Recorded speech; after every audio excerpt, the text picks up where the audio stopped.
My guest today is Alexander Rawhani. He's a dentist. Now, he's known as Dr. Smile, Lex Leo. You've got a whole lot of other names. But Alexander, if you look in literature, if you look in the media, you will look at TV programs, dentists are always portrayed as the benevolent uncle. They're always the lead actor's best friend, a little overweight, a little bit sloppy, etc. Grey, balding. Grey, balding. You're anything but that. I've got greys though. I'm making my way there. Yeah, but slowly. that's very cool. But you're anything but that. You're a very dynamic, energetic man. You're a skateboarder. You're a break dancer. You're in music. You're in a whole model. You're in a whole lot of other things as well. Are you some kind of Clark Kent character? Bruce Wayne, you throw off your white coat and go and rescue the world? I can't tell you that, or I'd have to kill you. You know, this is a secret. Where did the dentistry come from? Really, you know what? I've always, since childhood, loved detail. I've always been good with my hands. I've always made things. And our parents brought us up, not just me, but all of us as siblings, with the idea that whatever career path we want to do, we need to choose something that serves humanity. So whatever talents you feel you have, pair that with how you feel you can best serve humanity, and that's what you should go for. And it really has to do with the Baha'i teachings of the importance of service to humanity. So I spent a year after high school doing a year of volunteer work, actually in Greece, with refugees and prisoners of war, with Doctors of the World. Funnily enough, now 10 years later, it's resurging, you know. But I spent that year really to try to focus and see what I wanted to do. I loved art and business and advertising and marketing and the medical side and all of these things. And I realized that, yes, I'm good with my hands. Yes, I like detail. I like helping people. And I realized that dentistry was one way to allow all of those characteristics to roll into one career. South Africa, thinking about, you know, we need a lot of primary health care. There's a lot of people who can benefit off dental treatment. And you can work anywhere in the world and you can help so many people. And so I started.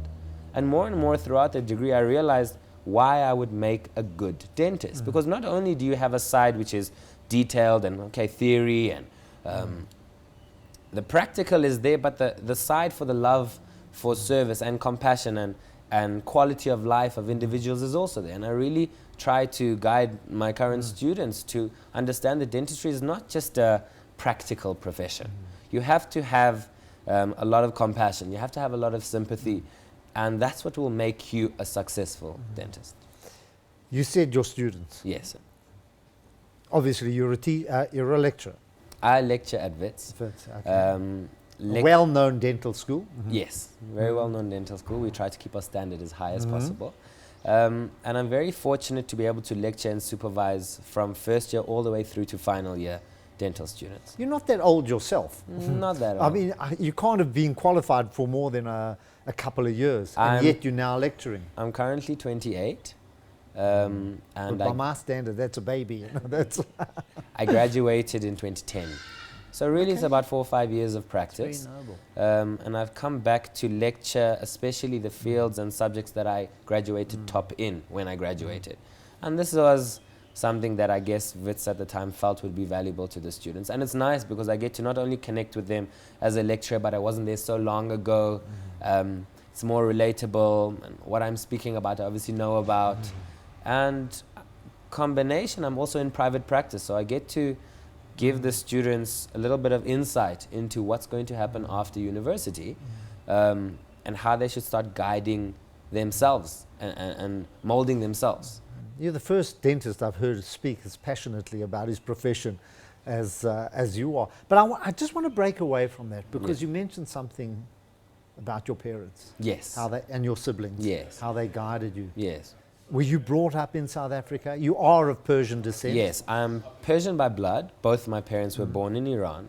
And my mother left Iran when she was 7 and moved to the UK. My dad when he was 15 and moved to Kenya.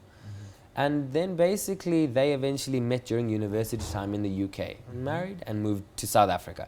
And they moved to South Africa really with the purpose of helping bring about the unity of humanity, really.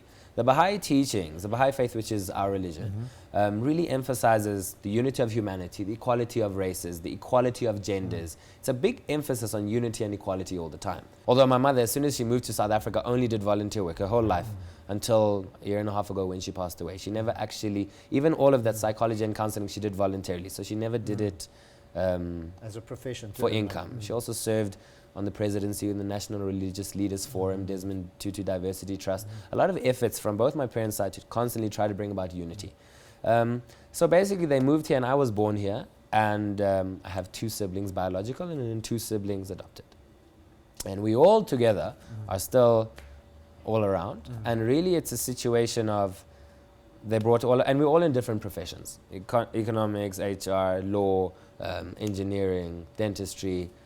And we all, again, also understand the value of diversity in life. You say I was speaking passionately about my profession. It's more about passionately about anything that I do. People always say to me, okay, what's your dream? What's your dream? My dream is to serve as best as I can with any talents I've been endowed with. In whatever capacity, million different capacities, I try to do that. And then it makes life enjoyable and diverse. So that's what I try to do. You do a lot of other things, and I think that's what gives you the edge. Skateboarding. Yeah, that's how these legs can still do it. Do you still skateboard? Yeah, I still skate. Breakdancing. I mean, breakdancing is not easy, no. But music is a passion. So music is my other biggest Which focus is your, now. let's go for the one that you like the best and that you want to talk about. It doesn't work like that with me. Okay. There's not a one. All right. That's why I'm doing all of them. I think if I was only doing one thing, that's what I'd want to speak about. Really, the biggest things in my life right now, private practice and dentistry. I'm also finishing my master's degree this year, so I should finish, God willing, in December. And then my music. What master's in? In Prosthodontics. Okay, which means? It really means it's a speciality in dentistry. It's a field of dentistry that focuses on prosthetic rehabilitation of the mouth and the face. So crowns, veneers, bridges, implants, false teeth, anything false, really false, to be able to reproduce function and aesthetics. And so I'm just doing my master's in that, and I'm in my final year now. And then really the music is a huge focus for me. I cannot wait to launch as the artist Maxillo. I will officially launch next year. The reason I have not launched it is because I have to prioritize my master's degree. When that finishes, I can give it full energy. In the meantime, I'm in studio, I'm writing lyrics, I'm creating networks, I'm doing interviews, I'm trying to improve on my singing voice and my writing ability and my musical ability, and learn to play guitar better. So everything's kind of in the background. You play an Yes, instrument. I play guitar and ukulele, which are my favorite instruments. I know ukulele. I love it. And Warren then Buffett plays a ukulele. So anyway.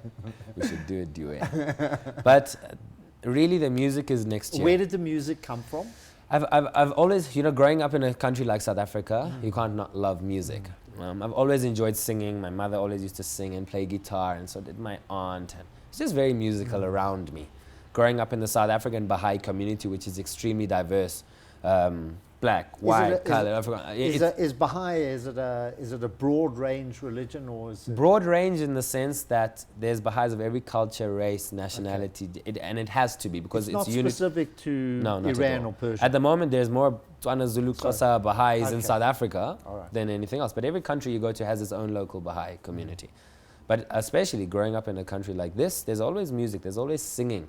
So I grew up with that. And it's only after dentistry, after I graduated, I had a year of community service that you have to do with dentistry and medicine. You have to give a year or more of community service to the government before you're allowed to practice. I spent that year, I applied to the army in KZN. And so I was in the SANDF for a year as the army dentist, and I really wanted that experience to have the training and be surrounded in that environment and live on the base for a year and all of these types of things, which was amazing. They put you in a uniform, I presume. They gave me the choice. The good thing about it is that I had the choice of what to do and what not to do. But really in that year I had a lot more time. I didn't have to study for anything. I just had work. And now that I had work, I focused my time that year on work, the development of the surrounding community around where I was living. And then I had so many things, so I was like, let me teach myself guitar. So I started teaching myself guitar. using YouTube and DVDs and whatever, and I started learning and I started playing, and I was like, oh, I don't actually, I don't sound bad, you know. And I started working on it a lot, and combination of all my friends in Johannesburg who are producers and hip hop artists and house DJs, and I started experiencing and experimenting. And I really got to the point where I'm like, I can do this. And I have a very unique angle. I really enjoy it. People think I'm good, so it must be a good start. And I started working at it. Really to the point of now it's time to launch with genres of music that people have not heard yet for the international market, and styles of music that people have not seen in South Africa. So it's very exciting. Can you explain it? So is it, I mean, who are your influences? I suppose that's the best way of who are my influences about your music. So internationally, there's a big market for Afro beats, which is really a lot of East and West African beats. Okay, they're doing very well internationally. And funnily enough, I just was overseas now in the UK recently, had a meeting with the BBC, and we discovered that really I'm Persian, and I don't investigate that angle too much because I was born here. But really, I can speak Persian, and I know that culture, and I was born here in South Africa, and I know the African culture, and I love our music from here. And why not merge? So really, there's going to start a new genre of music really called Afro-Persian, which is going to be really more Nigerian West African beats mixed with Persian and English lyrics for the whole international market, because it doesn't exist and I can do it. If you've got a clientele, and you've got a customer base, so obviously this is all, Alexander, where's my dentist? This is all very important, and you know, I've been, I mean, thus far, you know, I do a lot. I'm fortunate to do a lot of the celebrity dentistry within South Africa, just because of the industries that I'm in. And everyone understands that I'm involved in many different things, but I keep my dentistry side very professional. I don't just, I never don't pitch. I'm punctual. I always follow through, and I keep a high standard in dentistry. We'll see what happens next year. All I know is that I have to prioritize what I'm currently doing. So next year I can focus on the music. When it comes to a situation where, I don't know, God willing, I become or I blow up, and now it's pulling between, okay, are you going to go and perform, are you going to see patients? Fortunately, music is really done on the weekends and in the evenings in terms of performances, and I can do dentistry in the week, even if I have to cut it down. But at the moment, I don't know yet. Let me finish the masters, focus on launching the music, and then see what God has planned, really. We're going to have to wrap up. It's gone really, really fast. I can't believe it. I've got to say something, though. You did disappoint me. Sorry, you don't cook. Who said I don't cook? I'm working on that also. Alexander, it's been an absolute pleasure. It's so good to meet you, David. Thank you very much, David. And thank you very much. We'll wrap up. You've been on the couch with Alexander Rawhani and David Shapiro.